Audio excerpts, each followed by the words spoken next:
Hello বন্ধুরা, তো দেখো তোমাদের দাদাভাই এখন টিফিন করছে, এখন যাবে কাজে। দোকান দোকান খুলবে যে।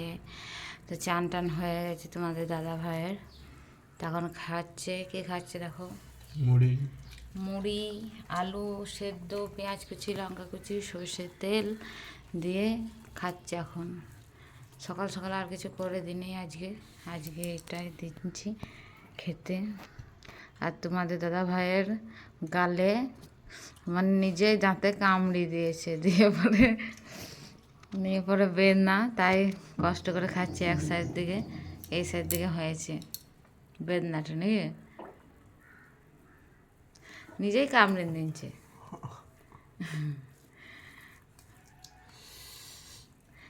আর সকাল সকাল তো রাধিকা স্কুল চলে গেছে, আমি একাই এখন রান্না করব বাড়িতে।